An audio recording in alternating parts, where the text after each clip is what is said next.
February 1889, I heard a woman say 5 words that should have gotten her killed.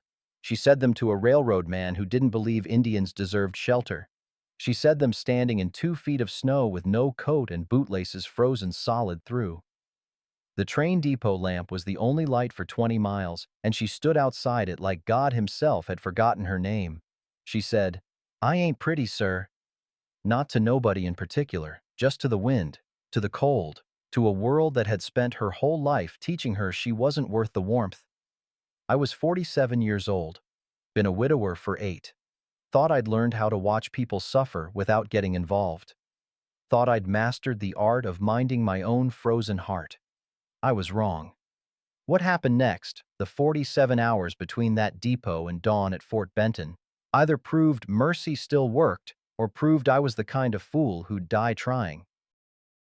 This is the story of how 5 words in a blizzard changed 2 lives, and how the coldest night Montana ever saw taught me what family really means. February 12th, 1889, the kind of winter that made you forget summer ever existed. I was standing on that nameless depot platform between Fort Benton and Helena, watching my breath turn to ice in the air.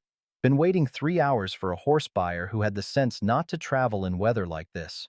Should have known better. Nobody moves in a Montana blizzard unless they're running from something worse than cold. The telegraph wires above sang high and sharp, ice coating them so thick they looked like glass veins stretched across the sky. My horse, Ashka, stomped her hooves under the platform overhang, her blanket already crusted white. That's when I saw her. Figure stumbling through the snow. Fell once. Got back up. No hurry in it. Just the mechanical movement of someone who'd forgotten why they were walking, only knew they had to. And she reached the platform. Native girl, maybe 23. Her shawl soaked through, already freezing stiff. Boots held together with strips of cloth wound around the soles. No coat. Her hands shook so bad she could barely hold them still.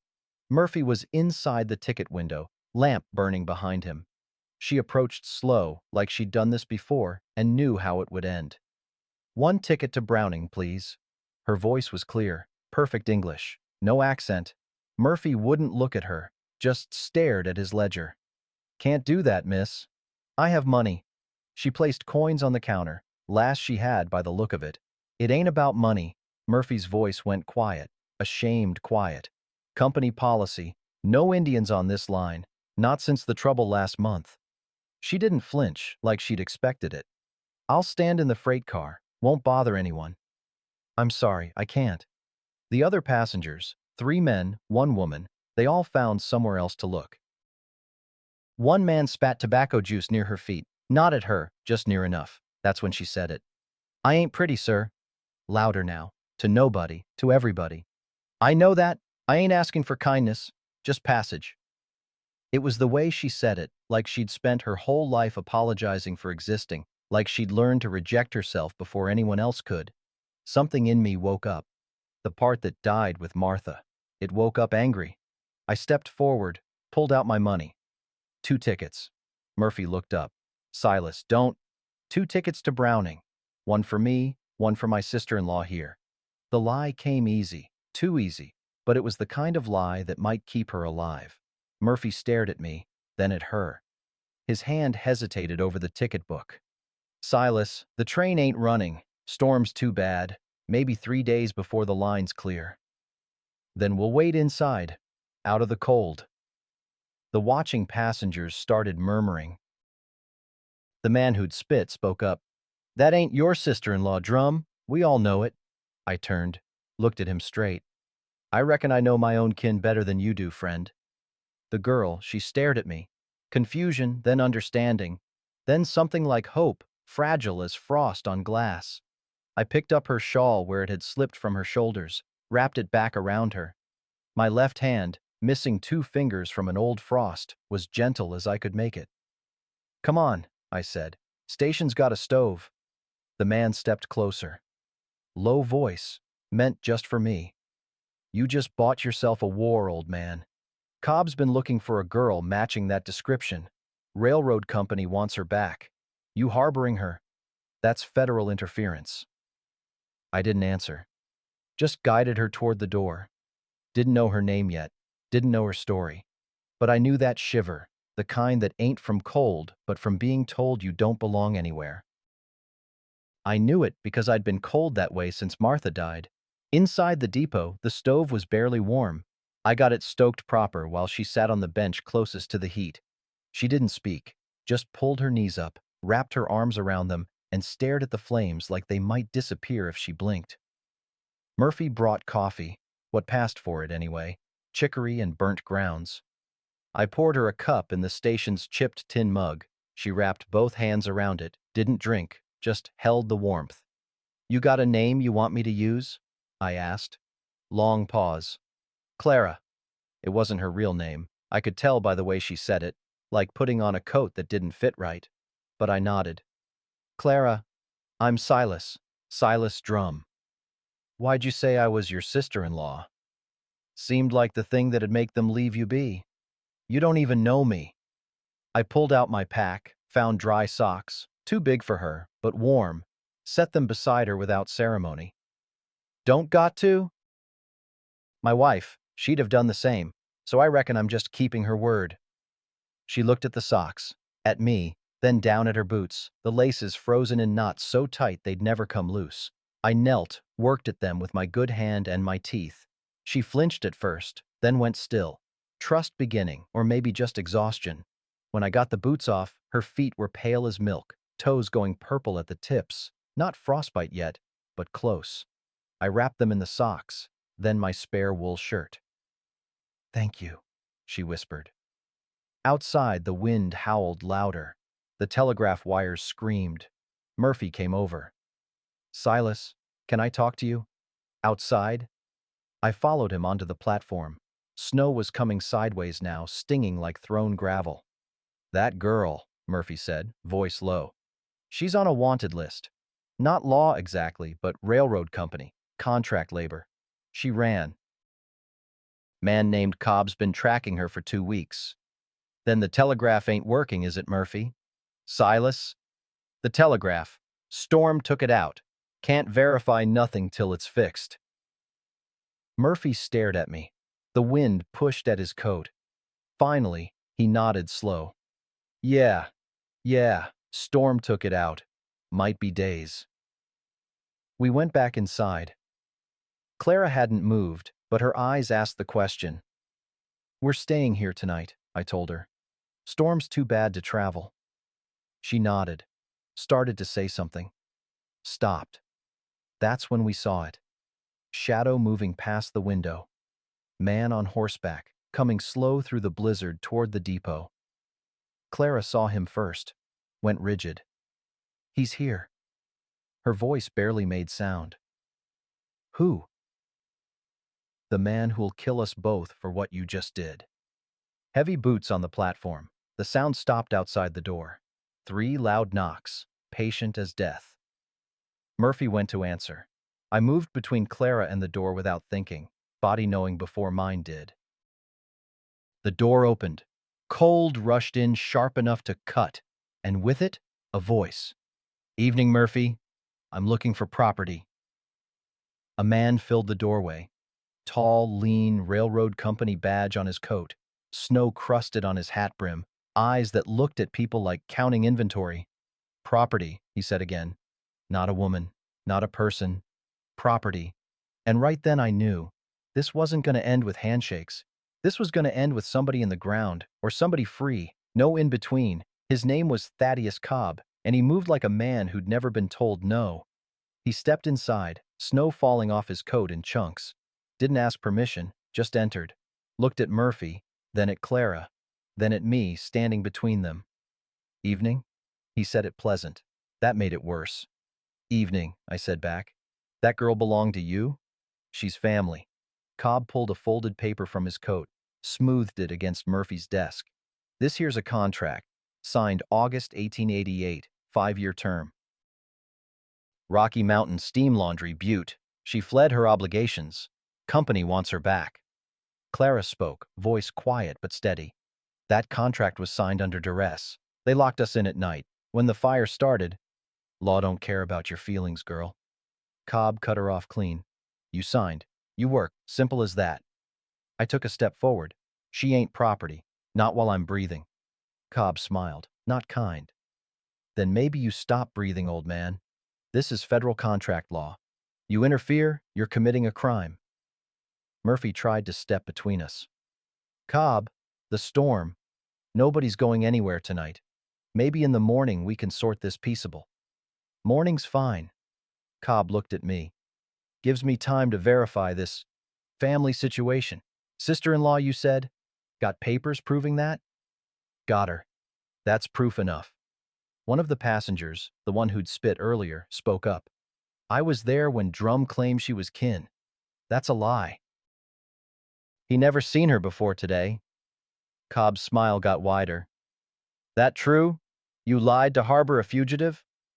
I provided shelter to family in a storm. Ain't no law against that.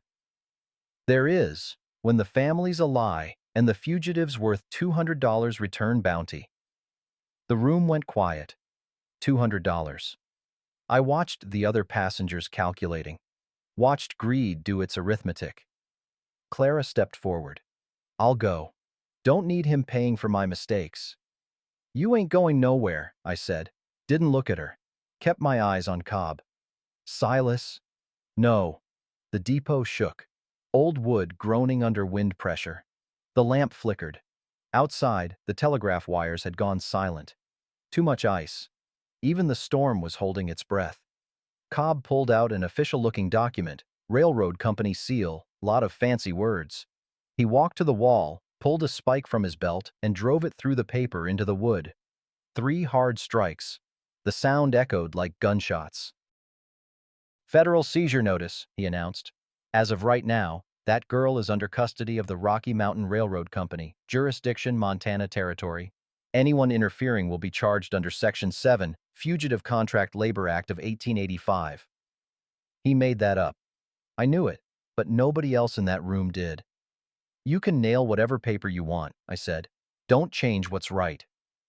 Right, don't pay bills, Drum. Cobb put his hat back on. Sunrise, you got till sunrise to come to your senses. Hand her over peaceful, or I wire Fort Benton for federal marshals. They'll arrest you for interference. Her for contract violation, Murphy for aiding. Everybody loses.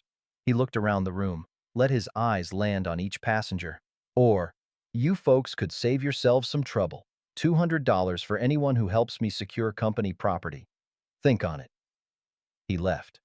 Door slammed. Wind rushed in before Murphy could get it closed. Clara was shaking. Not from cold anymore. From the weight of it. Someone else risking everything for her. Why? She whispered. Why are you doing this? I didn't answer right away. Stared at that paper nailed to the wall. Federal seizure notice. Fancy words for kidnapping. The window cracked. Hairline fracture from ice pressure. Sharp sound like a bone breaking. Murphy moved to the window, looked out into the storm. We need to move to the switching station. This building won't hold through the night. And Cobb, he ain't gonna wait till sunrise. Man like that, he says sunrise, but means whenever he's ready. I looked at Clara, at Murphy, at the other passengers who wouldn't meet my eyes. Gather what you can carry, I said. We move in 5 minutes. Clara stood. Her hands were still shaking, but she straightened her spine. I'm sorry. Your supplies. Your way back. Ain't your fault, I said. Fault's on the man who holds the match, not the one he's trying to smoke out. But I knew the truth. This had just gotten worse. Cobb had closed the trap, and we were walking right into it. The switching station was a quarter-mile through the storm. Might as well have been 10. Murphy led with a lantern, but the wind kept trying to kill it. Snow came waist-deep in places. Clara stumbled every few steps. I kept my hand on her elbow, the one with missing fingers, and refused to let go. The cold bit through everything. My face went numb. My lungs burned with each breath. Clara's lips were turning blue. There! Murphy shouted over the wind. Just ahead! The station was bigger than the depot, used for switching freight lines in summer, abandoned now. Murphy wrestled with the frozen lock. His hands shook so bad he dropped the key twice. Finally got it open. We fell inside.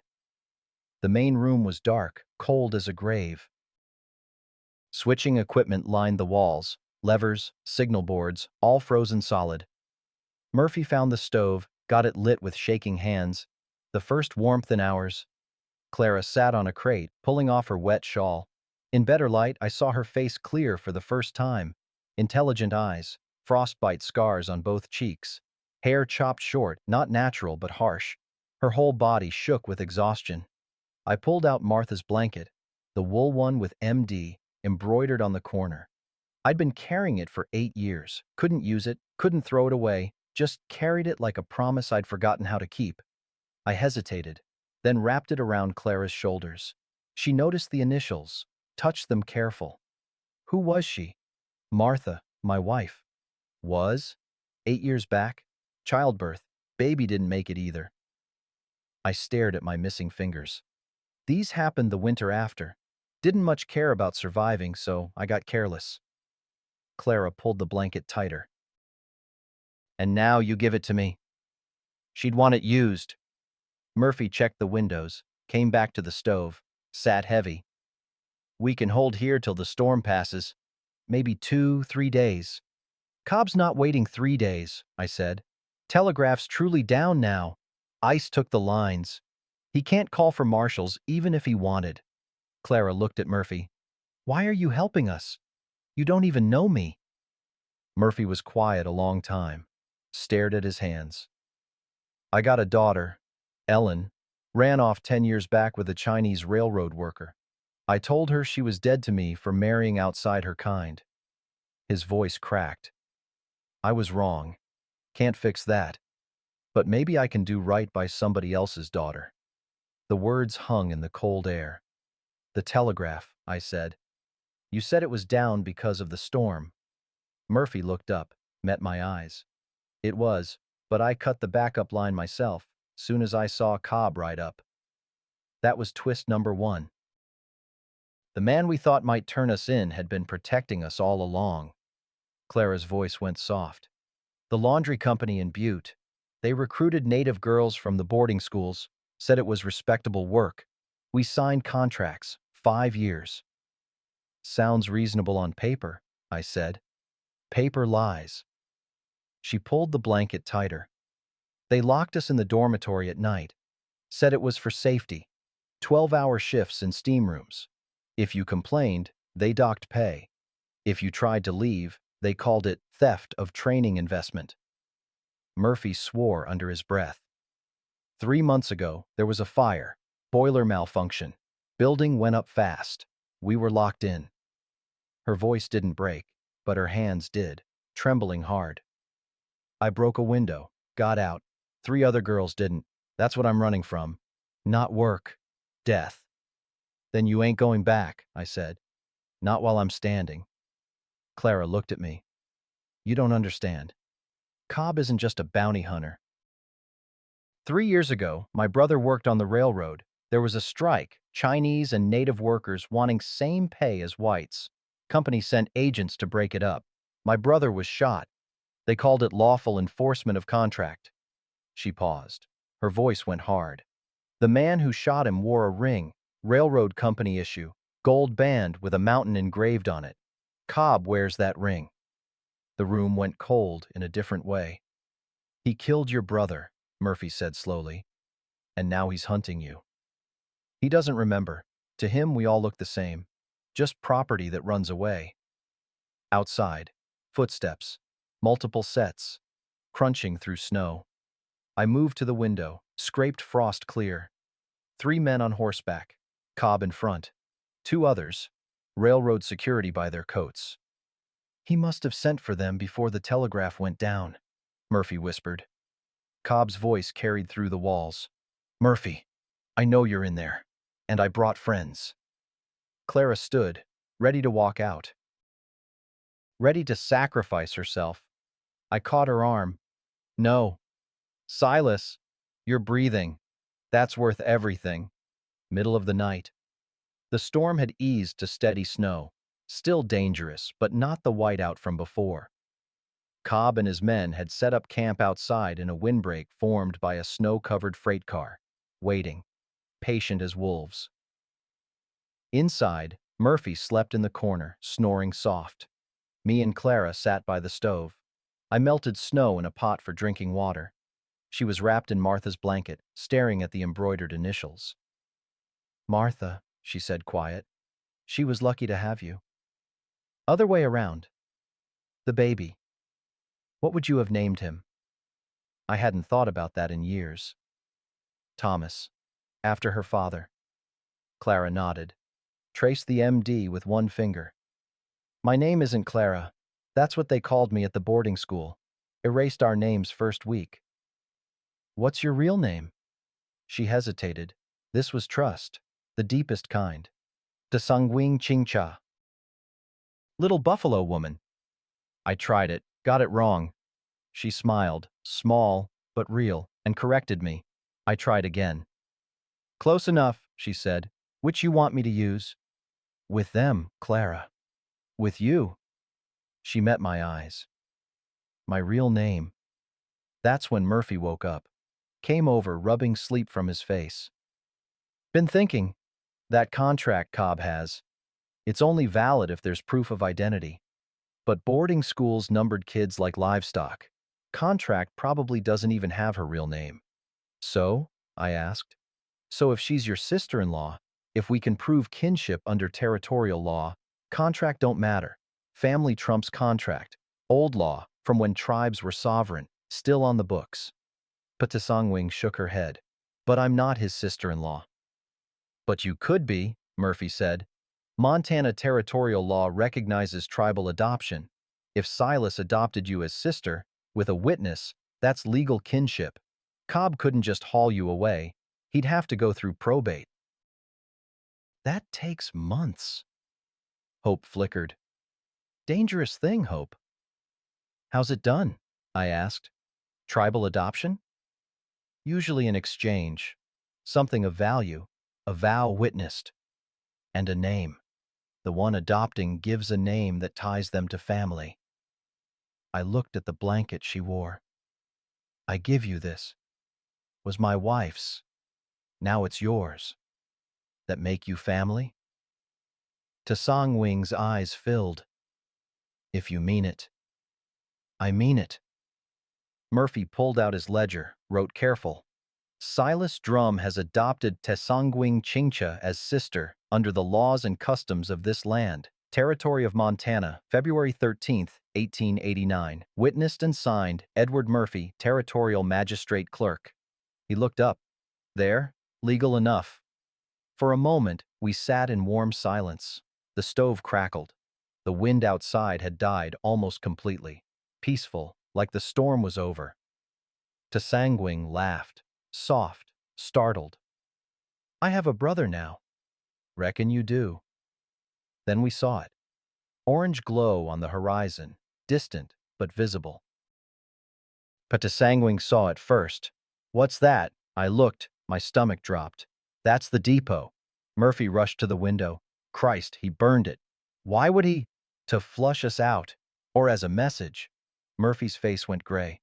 Can't go back that way now. Our escape route, it's gone. The flames reflected in the window glass. My meeting point, my supplies, my way back to Fort Benton.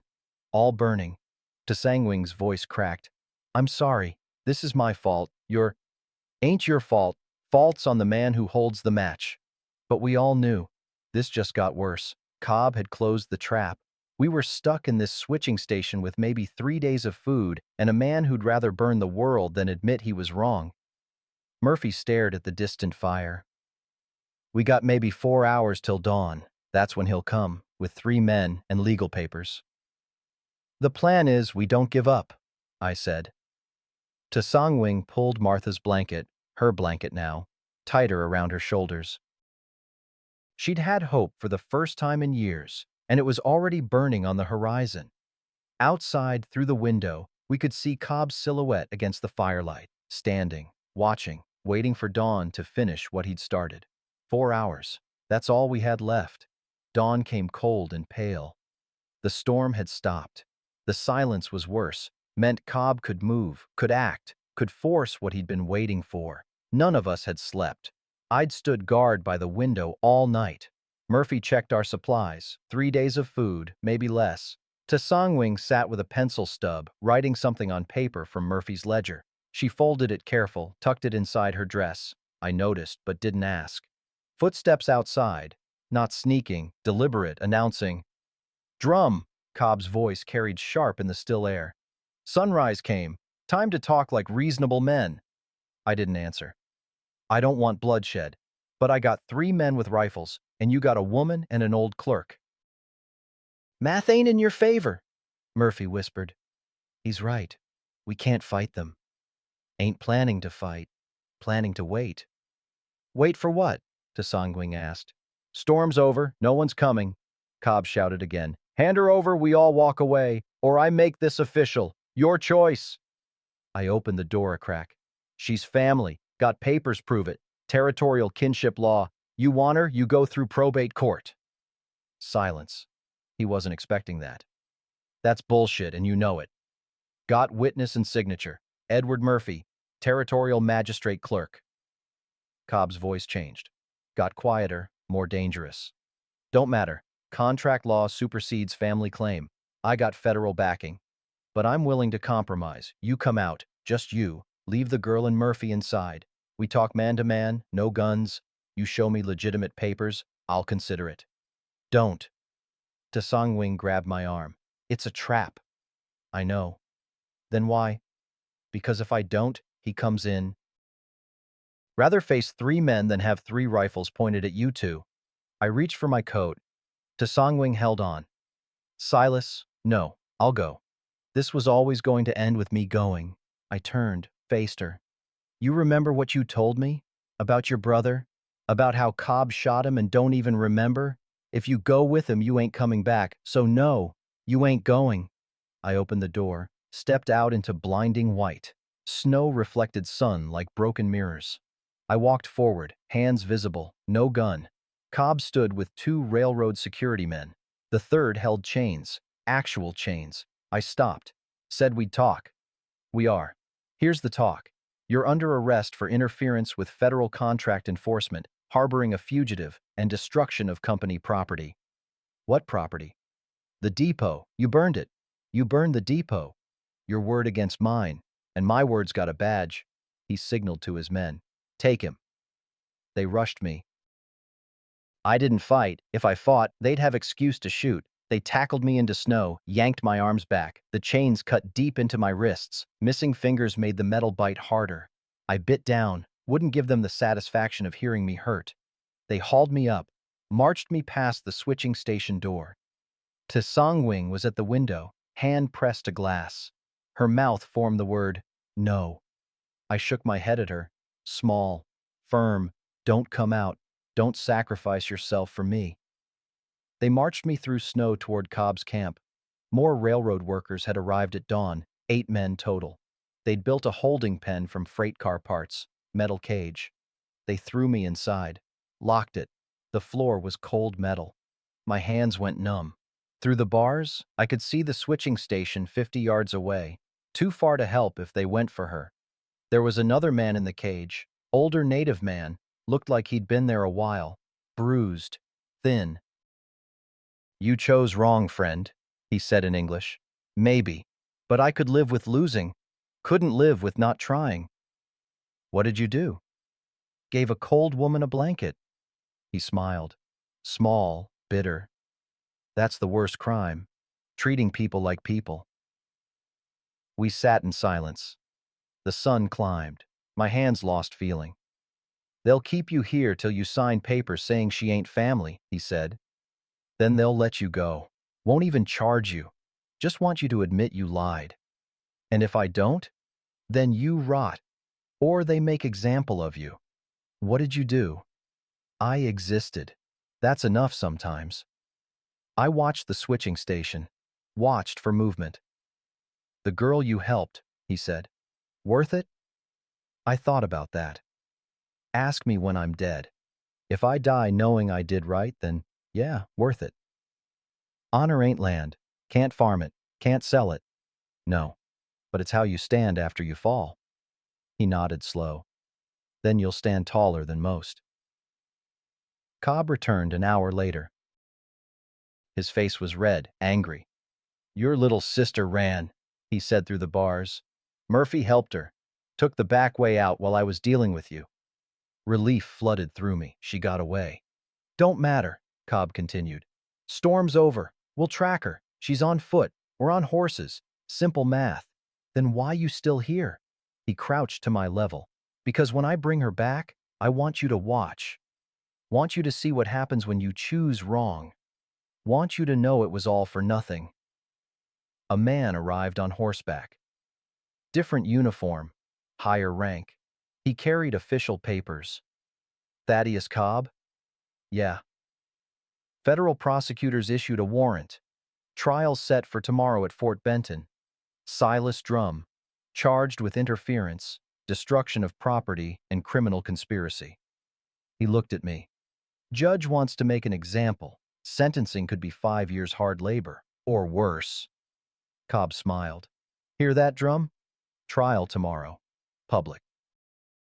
Everyone's gonna see what happens to men who forget their place. The sun set. They didn't bring food, didn't bring water, just left us in that cage like animals. I didn't pray much after Martha died. But that night I prayed. Not for me, for Ptasongwing. That she'd get far enough north. That the blanket would keep her warm. And I prayed Martha could see me. See that I finally did something worth the breath she gave me. They transported me overnight. 8 hours on a wagon bed, still chained, no food. Every rut in the frozen road sent pain through my wrists. The other prisoner, the native man from the cage, rode beside me. He didn't speak, just stared at the stars. We reached Fort Benton at dawn. Actual military fort, stone walls, federal jurisdiction. This was worse than I thought. Military court meant no jury, just a judge. And military judges don't ask questions. They enforce order. They separated us at the gate, took me to a holding cell. Stone walls, iron bars, no light except a high window. I sat on the bench, hands still chained, and waited. Hours passed, maybe 3, maybe 5. Hard to tell. Then they came for me. The courtroom was the fort's chapel, repurposed, pews filled with spectators, railroad workers, townspeople curious about the Indian lover who burned a depot, officers in dress uniform. At the front, the altar had been converted to a judge's bench, American flag behind it, gavel resting on wood polished smooth by 100 verdicts. They marched me down the center aisle. Chains rattled. People turned to look. Some faces showed pity. Most showed nothing. Murphy was there, 3 rows back. His face was gray. He mouthed something I couldn't read. They sat me at a defendant's table. No lawyer. Couldn't afford one. The prosecutor sat across, territorial attorney, looked fresh from law school, young enough to still believe the law was righteous. The judge entered. Everyone stood. Colonel Bartholomew Wade, 60 years old if he was a day, career military, spine straight as a rifle barrel, eyes that had seen Shiloh, seen Antietam, seen what men do to each other when order breaks down. He believed in order the way other men believed in God. He sat. Gavel fell once. "Be seated." Everyone sat. The silence was heavy. "Silas Drum." His voice carried without shouting. "You stand accused of interference with federal contract enforcement, destruction of railroad property, and conspiracy to harbor a fugitive. How do you plead?" "Not guilty, sir." "On what grounds?" "On the grounds that sometimes the law's wrong." Murmurs rippled through the courtroom. Wade's gavel fell. Sharp crack. "That's not a legal defense, Mr. Drum." "Then I got no defense. But I'll stand by what I did." Wade stared at me. Long. Like he was trying to decide if I was brave or stupid. "Proceed, counsel." The prosecutor stood. "Your Honor, the territory will demonstrate that Mr. Drum willfully interfered with lawful contract recovery, created fraudulent legal documents, and may have been complicit in the destruction of railroad property valued at $4,000. He presented evidence. The contract with the laundry company showed a signature or an X. Witnessed testimony from the depot passengers. They each stood, said their piece. Confirmed I'd lied about Tsangwing being family. Confirmed I'd harbored her knowingly. Then Cobb took the stand. He looked fresh, clean shave, railroad uniform pressed, hand on the Bible like he meant it. State your name and occupation. Thaddeus Cobb, recovery agent for Rocky Mountain Railroad Company. And what were you recovering? Contract laborer, native female, approximately 23 years of age, fled legal work obligations at company expense. You had legal authority to recover her? Yes, sir. Contract in hand, company authorization, territorial warrant. And what did the defendant do? Harbored her, created false adoption papers, claimed she was family when witnesses confirmed she was a stranger. Did you observe him commit arson? No, sir. But the depot burned the night he was there. And he had motive. Destroy the recovery point, delay legal process. The logic was twisted. But in this room, it worked. I could see it on faces. They were believing him. Your witness, the prosecutor said, sitting down. I had no lawyer. Wade looked at me. Mr. Drum, questions? I stood. Chains rattled. Mr. Cobb, the girl you were recovering, did you know 3 women died in a fire at that laundry 3 months back? The prosecutor shot up. Objection. Relevance. Sustained. Mr. Drum, stick to the charges against you. Your Honor, I'm trying to show the charges against you, nothing else. I sat down. Trapped. They called more witnesses. Railroad officials. The depot station master from a neighboring stop who'd been told to watch for runaways. Each one built the case higher, brick by brick, until I was buried under it. Then the prosecutor smiled. Your Honor, I'd like to call a final witness. Someone who knows the defendant intimately. Someone who can speak to his character and decision-making. The door opened. A man walked in, mid-40s, thin, wire-rimmed glasses, wearing a clerk's suit. I turned, and my blood went cold. James Whitmore, Martha's brother. I hadn't seen him in 7 years, not since Martha's funeral. That day, he'd blamed me. Said if I'd gotten a real doctor instead of a frontier midwife, she might have lived. Said I was too cheap, too careless. Said I killed his sister. We'd never spoken again. Didn't know he was in Montana. State your name. James Whitmore. Relationship to the defendant? He was married to my sister, Martha. She died 8 years ago. Childbirth complications. Have you seen Mr. Drum since your sister's death? Not until yesterday. I work as a clerk for the railroad company in Helena. When word came about this case, I recognized the name, came to see if it was him. My chest felt hollow. Can you speak to his character? James looked at me, right at me. My sister died because of his negligence. He makes poor decisions, reckless decisions, puts sentiment over sense. And now he's done it again, harboring a criminal, burning railroad property, all for what? Some misguided nobility? James. My voice came out broken. You let Martha die. His voice was steady, cold. Where was this mercy when your wife needed it? Where was this protection when she was bleeding out in a cabin with no proper doctor? The courtroom went silent. So you believe Mr. Drum is a danger to himself and others? I believe he's a man who can't tell right from wrong. That makes him dangerous. They didn't let me respond. Didn't let me defend myself. Wade ruled it wasn't relevant to the charges, but the damage was done. The room had turned. Now I wasn't just a lawbreaker. I was a man whose own family condemned him. The prosecutor rested. Wade looked at me. Mr. Drum, do you wish to present a defense? Your Honor, the girl, Tsangwing, she escaped a death trap. That laundry locked workers inside. When it burned, do you have evidence of this? Her testimony. Hearsay. Anything else? The adoption papers. Murphy witnessed. Mr. Murphy has already testified those papers were created after you'd been harboring her for days. That's fraud, not adoption. I had nothing. No evidence. No witnesses who'd speak for me, just the truth, and the truth had no standing in this room. Wade's gavel fell. Silas Drum, you've admitted to fraud. Circumstantial evidence suggests involvement in property destruction. Multiple witnesses confirm you harbored a fugitive contract laborer. This court finds you guilty on all counts. The gavel fell again.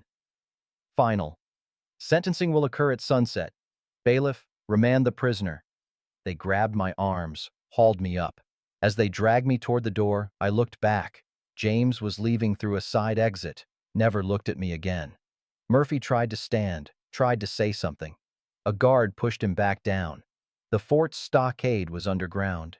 Stone walls, no windows, just a slot in the door for food. They threw me in one cell, and in the cell next to mine, I heard breathing. Silas? To Sanguing's voice. I'm here. They caught us. 3 miles out. Murphy tried, but I know. Silence. They're taking me back tomorrow. To Butte. We both knew what that meant. She'd die there. Fire or despair. What did they sentence you to? She asked. Don't know yet. Sunset.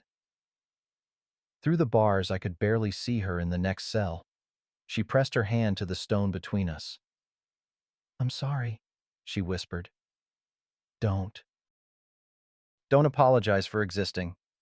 Silas? Yeah? Thank you. For trying. Didn't try. Did. You gave me back my reason to wake up. That ain't trying. That's living. Footsteps in the corridor. Keys jangling. A guard appeared. Silas Drum. Judge is ready for sentencing. They unlocked my cell. As they marched me past to Songwing's, our eyes met through the bars. She pressed her hand to them. I stopped, just for a second, pressed my hand to hers, iron between us. Remember your name? I said. Don't let them take that. They pulled me away. I thought about Martha as they marched me back.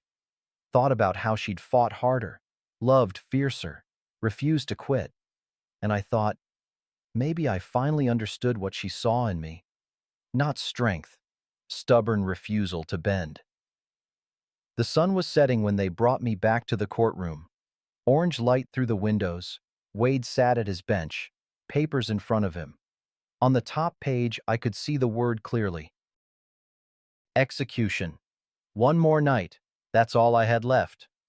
Wade looked down at his papers. The courtroom was packed, more people than this morning.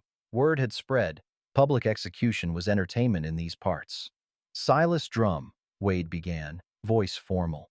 You have been found guilty of federal offenses.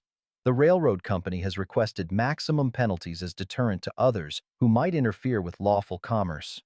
After careful consideration of the evidence and testimony, this court sentences you to. The doors burst open. Everyone turned. An elderly native woman strode in. She wore traditional blankets with Crow tribal insignia, her gray hair in long braids. Behind her, a federal marshal I'd never seen before, and a man in a suit carrying a leather satchel stuffed with papers. Wade's gavel came down. This is a closed proceeding. The woman spoke, first in Crow, then in English. Her voice carried like thunder. I am Maha Wing, elder of the Apsaluka Nation. I come under treaty right to speak on matters concerning tribal members. This case doesn't involve tribal members. The man in the suit stepped forward. Your Honor, I'm Clayton Barnes, territorial attorney from Helena. This woman has brought evidence that fundamentally changes the nature of this case. We formally request a stay of sentencing pending immediate review. Wade's face went red. What evidence? Evidence that the railroad company has committed fraud, perjury, and potentially manslaughter. Evidence that calls into question every charge against Mr. Drum. The courtroom erupted. Wade's gavel fell 3 times before silence returned. Approach the bench, now. Barnes walked forward, Macaw Wing beside him. They spread documents across Wade's desk. The judge read, his face changing with each page, going from anger to confusion to something harder to name. Finally, Wade looked up. Where did you get these? The Apsaluka Nation keeps records, Your Honor. When we heard the name Ptesangwing Chingcha mentioned in connection with this trial, we searched our archives. What we found, you need to hear this in open court. Wade was quiet a long time. Then, step back. Address the court. Barnes turned to face the room. He was young, maybe 30, but he had the bearing of someone who'd been waiting his whole career for a case like this. Your Honor, members of this court, citizens assembled. The contract the Rocky Mountain Railroad Company claims Miss Pitasangwing violated. It was signed under a false name at Carlisle Industrial School. The school has a documented policy of renaming native students upon arrival, erasing their birth names. This creates foundational fraud on the part of the employer, not the employee. Cobb stood up in the gallery. That's a lie. Sit down, Mr. Cobb, Wade said. Not loud, but absolute. Cobb sat. Barnes continued. Additionally, this contract was signed by a minor. Miss Pitasangwing was 18 at time of signature. Under the Fort Laramie Treaty of 1868, which Montana Territory is bound to honor, tribal members don't reach legal majority until age 21. The contract is void ab initio, void from the beginning. Murmurs filled the room. The prosecutor looked pale. Furthermore, Barnes said, his voice getting harder, the railroad company's claim of contract violation deliberately omits crucial facts. On November 17, 1888, the Rocky Mountain Steam Laundry Facility in Butte suffered a catastrophic fire. He held up a burned ledger, pages black at the edges. 3 workers died. All were Native women. All were locked inside the building at the time of the fire. The room went dead silent. The building was locked from the outside, Your Honor. Company policy. The exits were chained shut every night to prevent theft and desertion. When the boiler exploded, those women had no way out. Miss Pitasangwing broke a second-story window and jumped. She survived with a broken wrist and severe smoke inhalation. The other 3 women died screaming. A woman in the gallery gasped. Another started crying. The railroad company has been suppressing investigation into this fire to avoid liability. They've been hunting down survivors to silence them. Miss Pitasangwing isn't a fugitive contract laborer. She's a witness to criminal negligence, potentially manslaughter. Cobb was on his feet again. This is a setup. That lawyer's lying. I have legal papers. Legal papers suppressing a criminal investigation, Barnes said. Which brings me to my final point. He turned, looked directly at Cobb. On November 18, 1888, the day after the fire, railroad company agents visited the site. They removed evidence. They intimidated witnesses. They threatened surviving workers with deportation and arrest if they spoke about what happened. Barnes pulled out a small object wrapped in cloth, unwrapped it. A ring, gold band with a mountain engraved on it. This ring was found embedded in the doorframe of the burned laundry, the doorframe that had been chained shut. It appears to have been lost during the process of securing the evidence. He held it up to the light. Railroad company issue. Each agent receives one with their badge number engraved inside. Cobb's hand went to his finger, his ring finger, empty. His face went white as snow. Mr. Cobb, Barnes said quietly, would you like to explain how your ring ended up at a crime scene you claim you were never at? The federal marshal moved toward Cobb. Thaddeus Cobb, I have a warrant for your arrest. Obstruction of justice, tampering with evidence, unlawful detention, and accessory after the fact to negligent homicide. No. Cobb reached for his gun. 3 soldiers were on him before he cleared leather. They pinned him, disarmed him, chained him. This is wrong, Cobb shouted as they dragged him toward the door. I was following orders. I was doing my job. The law, Wade said, voice cutting through everything, is about to be served properly. Cobb was dragged out, still screaming. The silence that followed was profound. Wade looked at me, at the papers on his desk, at Barnes. Let me understand this correctly, Wade said slowly. The charges against Mr. Drum are based on the premise that he harbored a fugitive. But if Miss Pitasangwing wasn't legally bound by the contract, if she was, in fact, fleeing a crime scene, then she wasn't a fugitive. Correct, Your Honor. And if she wasn't a fugitive, then Mr. Drum wasn't harboring one. Correct. And if Mr. Cobb set the depot fire to destroy evidence and prevent escape, then Mr. Drum had no involvement in property destruction. That's our position, yes. Wade sat back, stared at the ceiling, then at me. Mr. Drum, these charges against you, interference, harboring, conspiracy, they're built on a false premise, a lie perpetrated by the railroad company to cover up deaths they caused. He picked up his gavel. This court vacates your conviction. All charges dismissed. You're free to go. The gavel fell. The courtroom exploded, half cheering, half shouting in outrage. Railroad workers pushed toward the exits. Wade's gavel fell again and again until order returned. Furthermore, Wade continued, Miss Patasongwing Chingcha is released from all claims by the Rocky Mountain Railroad Company. She's a free woman under territorial and federal law. Maka Wing bowed her head. The Apsaaluki thanked this court for honoring justice. They brought Patasongwing up from the cells. She looked dazed, couldn't believe what she was hearing. When she saw me unchained, standing free, her eyes filled. Silas. I couldn't speak, just nodded. A voice from the gallery. Judge, wait, I need to say something. James Whitmore stood, every head turned. I lied on that stand. His voice shook. I blamed Silas for Martha's death because I couldn't blame God, because I needed someone to carry my anger. The truth is, Martha died because childbirth is dangerous and doctors were 60 miles away, not because of anything Silas did or didn't do. He looked at me. His eyes were wet. What you did for that girl, that's who Martha loved. That's the man I forgot you were. I'm sorry, Silas. I'm sorry. He walked out. No more words needed. Wade cleared his throat. Mr. Drum, the fort will provide transportation back to, Your Honor, I said. Where's Murphy? Edward Murphy? The station master. He was released an hour ago. No charges. Outside the courtroom, the sun was setting. Tsangwing and I walked into the fort's courtyard, free, actually free. Murphy was there leading Ashka, my horse. He'd kept her fed and safe. Figured you'd want her back, Murphy said. Maha Wing approached us. You are the one who gave her your wife's blanket. Yes, ma'am. In our way, that makes you family. You need anything, you ask Apsaaluk. We remember. She touched my shoulder. A blessing. Barnes came over with papers.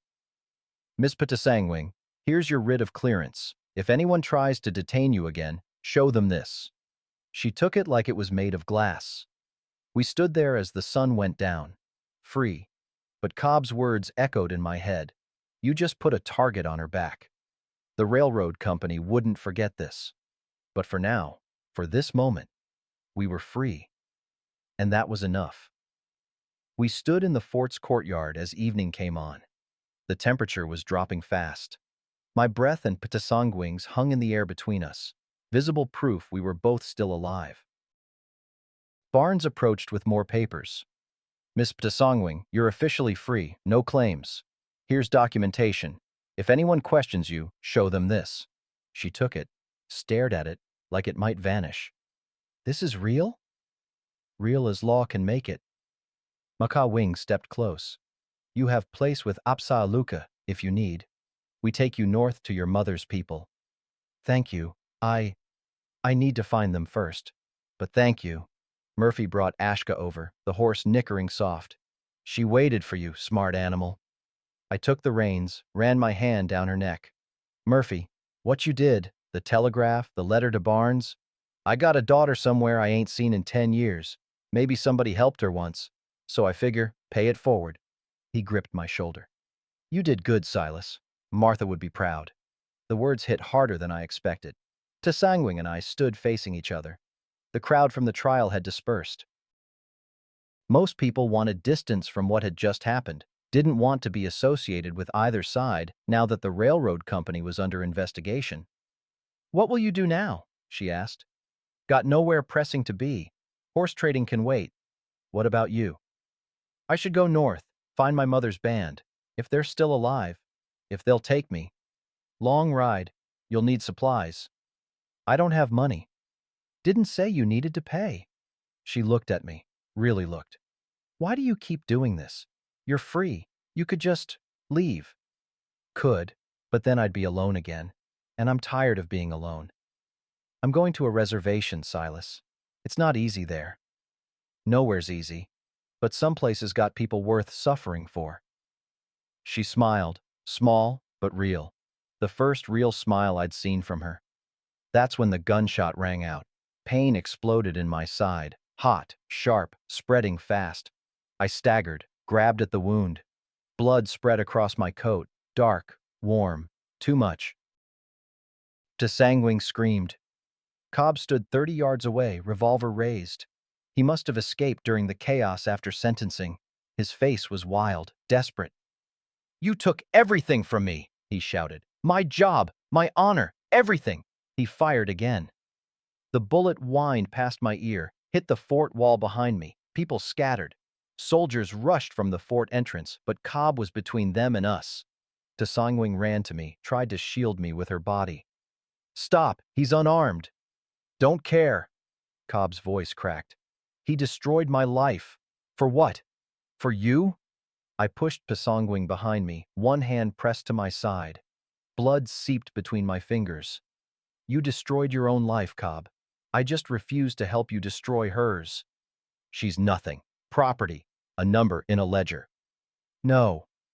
I stood straighter, even though it hurt like hell. "She's everything. She's proof that mercy still works. And you can't stand that." Cobb's hand shook. He aimed at Sangwing now. If he couldn't have her as property, no one would have her at all. I stepped between them, wounded, unarmed, nothing but my body as shield.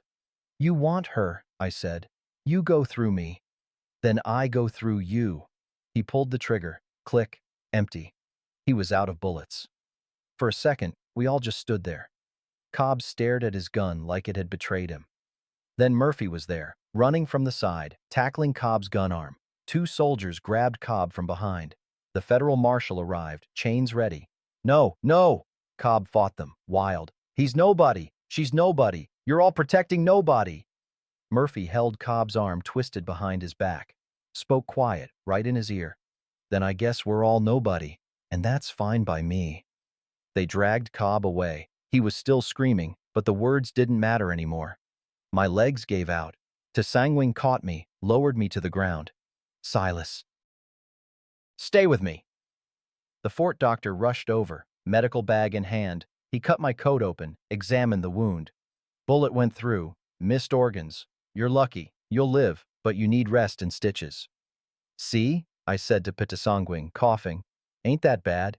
"You stupid man." She was crying now. Relief tears. "Why'd you step in front?"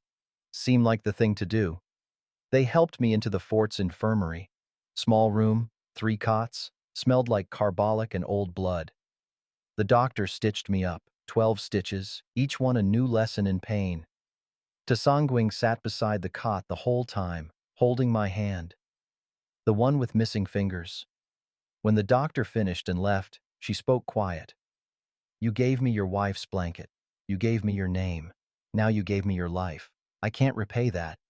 Don't want repayment, just want you to live. That's the whole point." She reached into her dress, pulled out the paper she'd written on back at the switching station, unfolded it careful, a drawing, crude but clear, 2 figures on horses riding together toward a horizon. "I drew this when I thought we'd die," she said, "so I could remember just for a minute what hope looked like." I stared at it. "Keep it. We're gonna need it." Murphy came in, followed by James. My brother-in-law looked like he'd aged 10 years in one day. "Silas," James said, "can we talk?" Sangwing stood, gave us space. James sat where she'd been. "I spent 8 years hating you, telling myself you killed Martha. But the truth is, I couldn't accept she died. It was easier to blame you than accept that sometimes people just die, and there's nothing anyone can do." "You don't need to." "I do. I need to say this." He swallowed hard. "Martha would have liked that girl, would have fought for her harder than you did. You did right by Martha's memory, better than I did." We shook hands. Long, firm. Something broken finally mending. Morning came. The fort doctor checked my wound, changed the dressing. You can travel, but take it easy. No heroics for at least 2 weeks. Ain't planning any. Murphy had packed supplies, food, blankets, ammunition. Ma Ka Wing gave us directions to Tsangwing's mother's band. 3 weeks north. They winter near Browning. Tell them I sent you. I mounted Ashka slow, everything hurting. Tsangwing climbed up behind me. We'd get her a horse later, but for now, shared warmth was practical. She wrapped her arms around my waist, careful of the wound. Martha's blanket, her blanket now, was around both our shoulders. You sure about this? Murphy asked. Nope. But doing right ain't about being sure. It's about doing it anyway. Barnes came out, handed me an envelope. Payment. The Territorial Attorney's Office is filing charges against the railroad company. You'll be called as witnesses. This is compensation for your trouble and your medical expenses. Inside was more money than I'd seen in a year, enough to get us north, enough to start over. Tsangwing leaned forward, spoke quiet by my ear. Ready? Been ready for 8 years. Just took me this long to figure it out. We rode out together, north toward Montana Territory's open country, toward her people, toward whatever came next. The sun rose behind us, painting the snow gold and pink. Our breath mingled in the cold air, 2 separate lives becoming something new. Not romance, not obligation, just 2 people who'd decided not to let each other freeze. Behind us, Fort Benton grew smaller. Ahead, the horizon stretched endless, and for the first time since Martha died, I felt warm. Not from the sun, not from the horse, from knowing I'd finally done something that mattered, from knowing I'd stood when it would have been easier to kneel. From knowing that mercy, stubborn, foolish, costly mercy, still worked, even in the coldest winter Montana ever saw. That was February 1889. 21 years ago this month, Montana wasn't even a state yet, just a territory trying to figure out who it wanted to be, trying to decide if it had room for people like Tsangwing, people like me. Took us 3 weeks to reach Browning, 3 weeks riding north through country so empty you could hear God thinking. My side hurt the whole way, but Tsangwing kept the wound clean, changed the dressing every night. She rode behind me those first days, then beside me when Murphy's money bought her a horse of her own in Choteau. We didn't talk much, didn't need to. Sometimes the best company is the kind that don't require explaining yourself. Found her mother's band, just like Ma Ka Wing said we would. They took her in without question. Took me in too for a while. I helped with horses, learned some Blackfoot, got good at keeping my mouth shut and my hands useful. They had a word for me, Nitsitapi, which means real people. They said anyone who'd give up their freedom for family was real people, no matter what color. I stayed through spring, helped with planting, with breaking horses for summer hunting, but come May, I knew it was time to move on. Tsangwing had her people now. She was home, and I needed to figure out what home meant for a man with no wife, no land, no roots. The day I left, she gave me something. The drawing she'd made back at the switching station, the one of 2 people riding together. She'd kept it folded in her dress pocket all those months. So you remember, she said. I ain't likely to forget. Good, she smiled. Because you're family now, and family don't forget. I drifted for a while after that. Traded horses through Wyoming, worked a ranch in Colorado for a season, ended up back in Montana because the mountains called me home. Bought a small spread outside Helena, nothing fancy, just enough land for horses and solitude. I wrote to Tsangwing every few months. She wrote back when she could. Her letters were short, careful, learned that precision at Carlisle, I suppose, but they were honest. In her 3rd letter, she told me she'd met someone. Good man, she said. Blackfoot, worked as a scout for the army but quit when they asked him to track his own people. They were going to marry in the fall. I was happy for her.